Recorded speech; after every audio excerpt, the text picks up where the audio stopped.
Ito na nga guys, so 147 ang itong gabi. Ito, nabawasan na naman tayo ng isa na manok dahil binasok tayo ng ahas. At ito siya dito. No choice na hindi talagang mapapatay dahil nga wala na, daming tama niyan, nakapulupot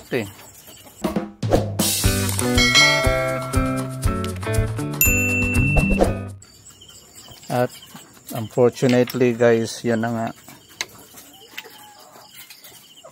na nabawasan tayo. Narinig ko na lang na ang ingay ng mga manok. Grabe ang sigaw nila kanina, grabe ang ingay. Tapos nakita ko dito, ito sa apat sila rito Kita ko na lang na nakapulupot na. Nag-iiyakan ang mga manok grabe ang ang ingay. Tapos yun na nga na sinundot-sundot ko hanggang sa binitawan niya. Yung dito dito nakita yun nung una. Ngayon bumalik siya. Bumalik.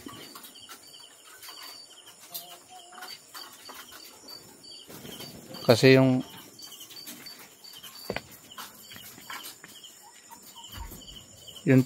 ang takbo niya kasi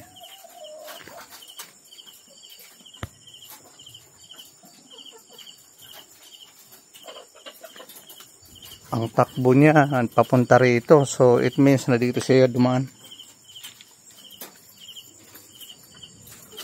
Papunta rito ang takbo dito dumaan yan.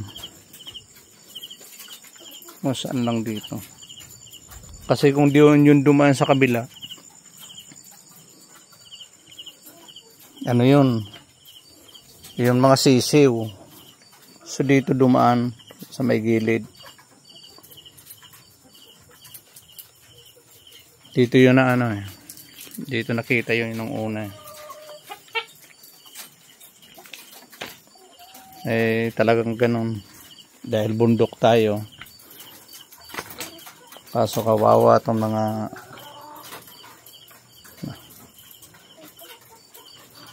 pungatan pa nga ako pero yun na nga ang inisip ko agad na mayroong sa ingay ng manok.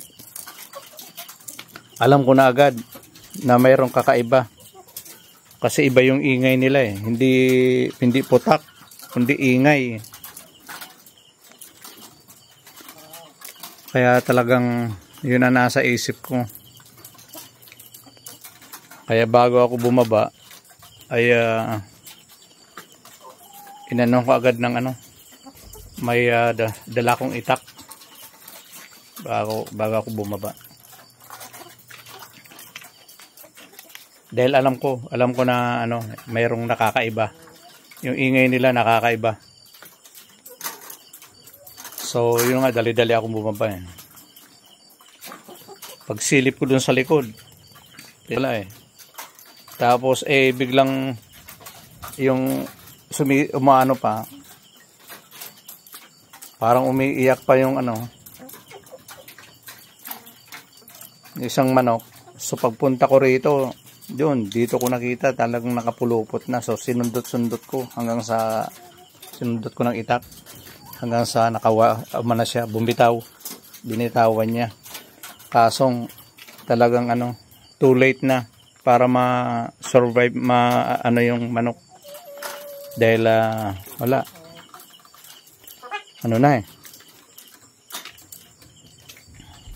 pinuluputan kasarapan ng tulog. Kung maaga lang yon, natin, maaagapan. Kasi pagpasok nila, sigurado mag-iingay. Dito pa lang yon, mag-iingay na. Kaso nga lang, Too late na talaga. Kasarapan ng tulog guys. Alauna, 1:47. Nakatulog ako mga ano na. Kasi nagpapatay ako ng ilaw ng 10 o'clock. So, nakatulog na siguro ako mga 11 ng ano na. Yun na nga, 11. So, kasarapan ng tulog. 1:47 naman nangyari. Lapit mag 2:00. Grabe. Talaga. So, kailangan talaga maging ano ka. Yun ang palagi ang sinasabi ko pag sa mga ganyan. Kailangan huwag kang magpapanik talaga. So, yun naman ang ginagawa ko talaga. Na hindi ako nagpapanik. Alam ko na agad ang ginagawa ko. Na pag nag-ingay pa lang ang manok, ibig sabihin yung pag iba yung ingay, ibig sabihin alam nyo na mayroong parang hindi nakakaiba ika nga kaysa sa normal na nila na pumuputak sila na ingay nila. So normal lang yun, pero yung kanina yung ingay nila iba, parang natatakot sila. So malamang ito ay maapektuhan itong araw na to, maapektuhan yung pangingitlog nila. Sigurado yan, 100% yan. Kasi yan, stress. May may trauma. Kaya titingnan natin mamaya kung ilan ang itlog lang para ma-update ko kayo rin mamaya. So hanggang dito na lang po at maraming salamat po sa natin. Mamaya na lang ulit natin.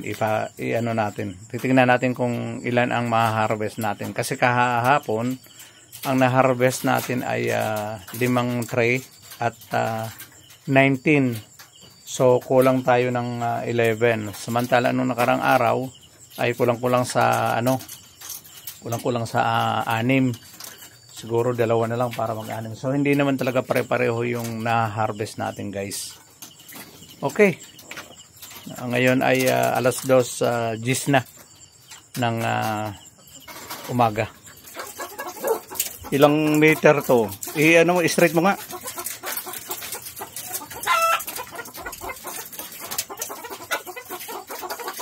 Mga isa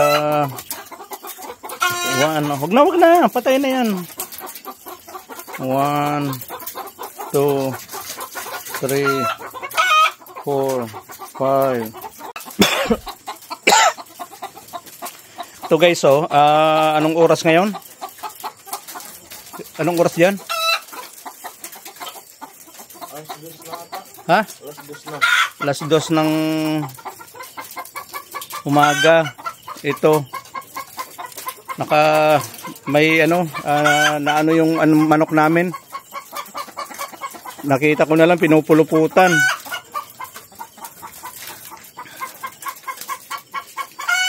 Ito, isang sawa ang haba sige na, mo na. Tuming. Ang haba. Kayang lumunok. Kaya lumunok ng 3. Kaya yan. Marami. Wawa naman yung isa kong manok. Hi guys. Marami. Sige na, tapos itali mo. Wala na yan. Tali na yan. Dito, ayan Dito siya, pinupulop dito. Pinuluputan.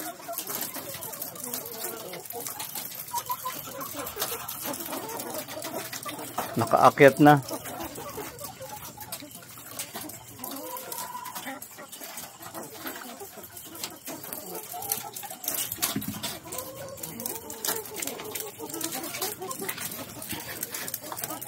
Kaya grabe ang ingay nito kanina Narinig na pala ng kasama ko, hindi pinansin. Sa susunod na.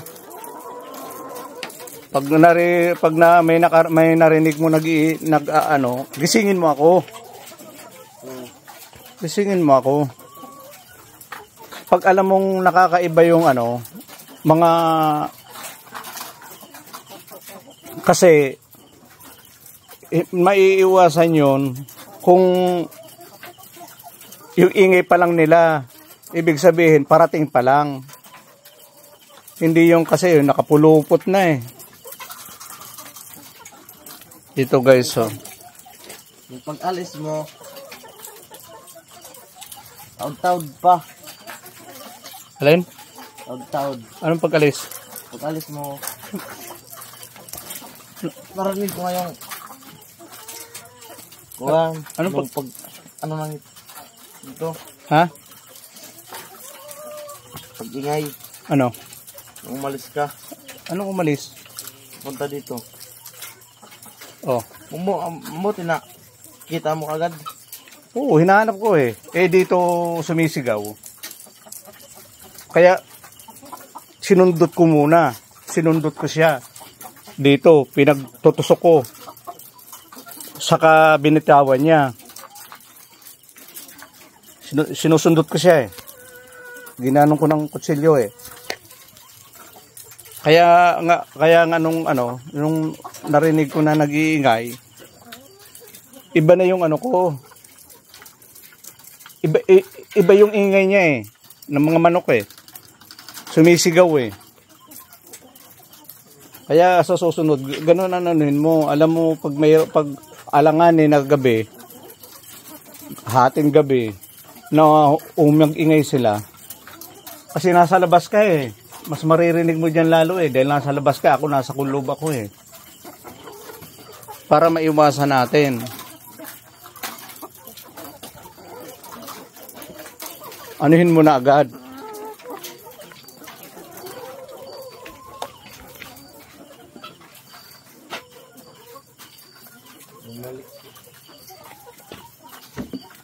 Sumsuman mamaya.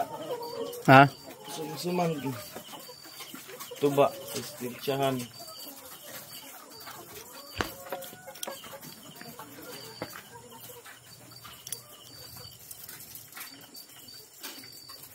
Oo, nabawasan tayo eh.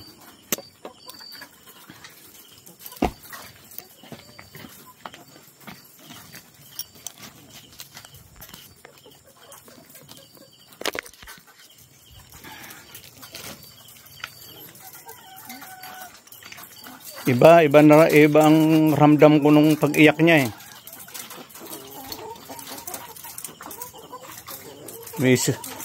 Ang sigaw niya iba eh. Yun nga, para siyang... Akala ko nasabit yung kanyang parang dito ang sugar, ganun. Oh, biro mo nun, narinig mo pala. Parang sinabi mo ng ganun eh. Ilagay mo sa sako yan oh, isa.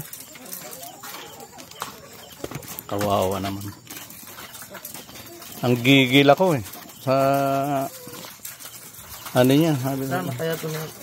Huwag mo ipapakita sa mga manok. Eh, ano mo?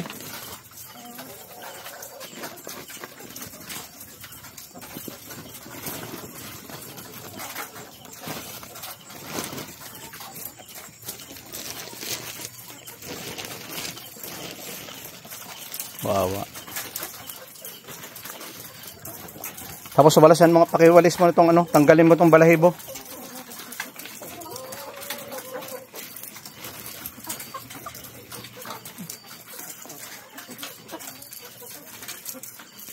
Wawa naman.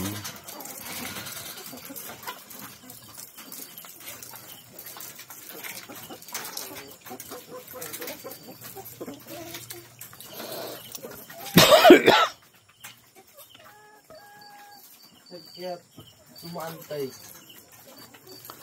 Dito yun sa may gilid. Eh, alam mo naman yan eh. Flexible yan eh.